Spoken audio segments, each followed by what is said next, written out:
Hello, I'm Joel Trachtman, and I'm here to respond to some questions posed by students in Antje Wiener's Global Constitutionalism seminar. Thank you for this opportunity. The first question is about the relative advantages of the functional approach to constitutionalization versus a normative or a pluralist approach.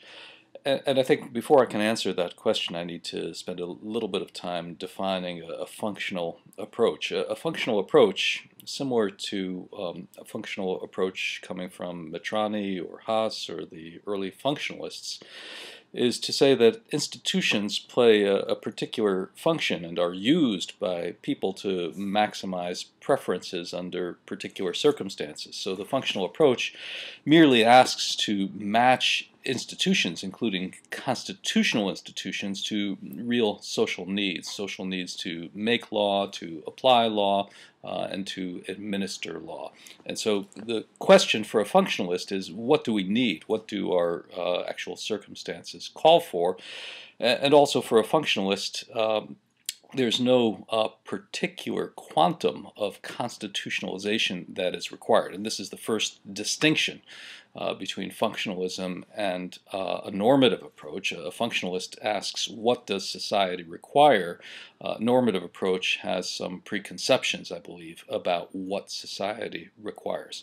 A functional approach also would be consistent, would accept a pluralist approach and say that, of course, different international circumstances and different circumstances within particular countries based on subsidiarity would call for multiple constitutional structures. And so a functionalist approach would demand a pluralist approach. It would never assume that one single constitutional structure would be sufficient.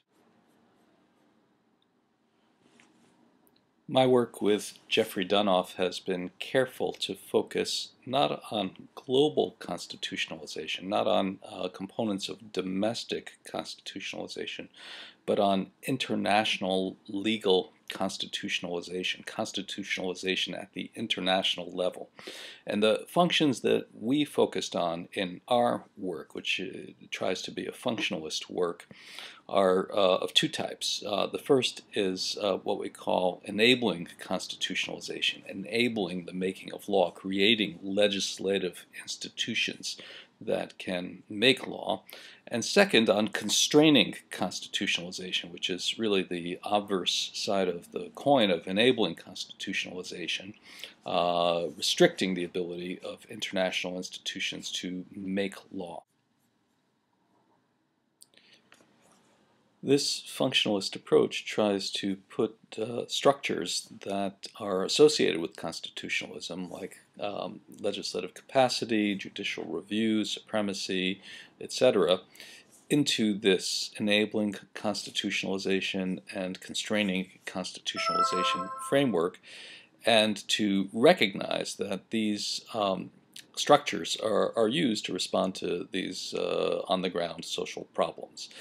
In this sense, the functional approach to constitutionalization is based on and is congruent with constitutional economics. It's really an outgrowth of constitutional economics focusing on international legal constitutionalization. So moving to your second question and focusing now on the question of what international organization best fulfills the requirements of constitutionalization, I have a problem with the way that question is framed, because the question for a functionalist is which institution responds best, most congruently to the social concerns that it is meant to address.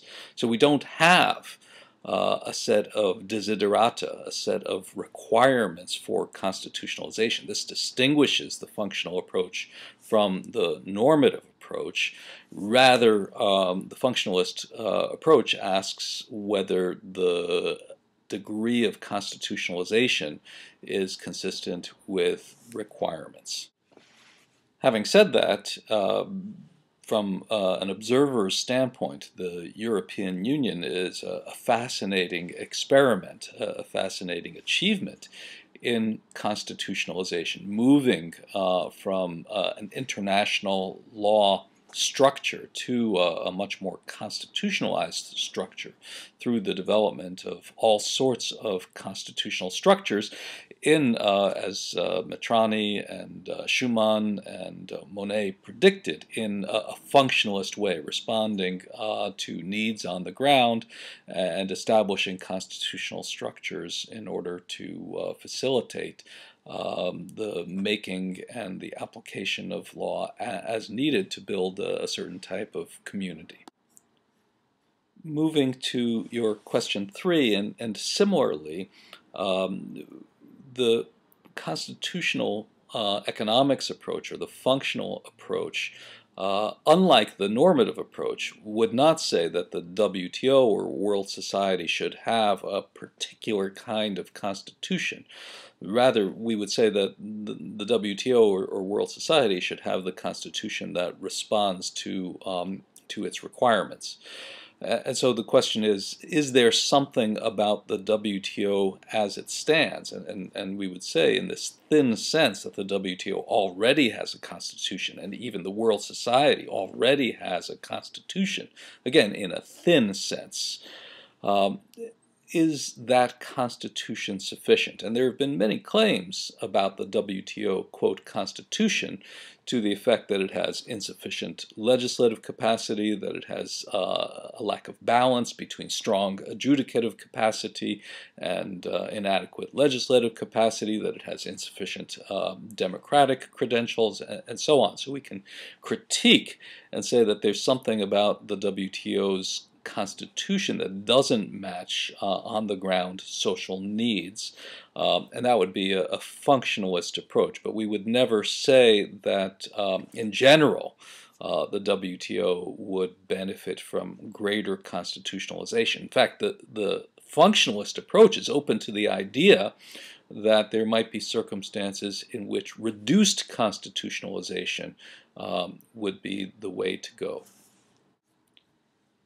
By the way, just to argue a little bit with the question, I would say that the theory of constitutional economics doesn't imply the establishment of a constitution at the WTO. Rather, as I suggested earlier, the theory of constitutional economics is a theory about matching constitutional structures with social needs, and has nothing to say about what should be done other than that matching process.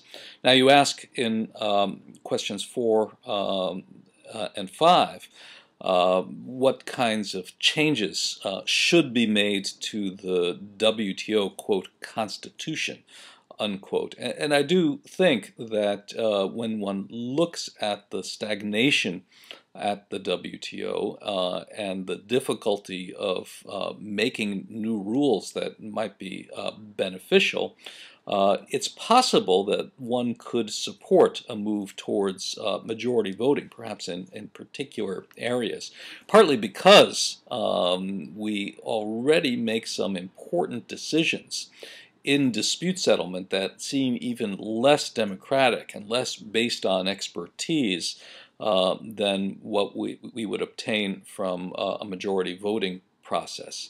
And so, faute de mieux, we'd be better off with majority voting than with the system as it is. I'm not sure I can say what a constitution is for the WTO, or really in a strong way that the WTO constitution is defective, but it does look like we might move towards majority voting, just as in the European Union. There was a move mostly in 1989 with a single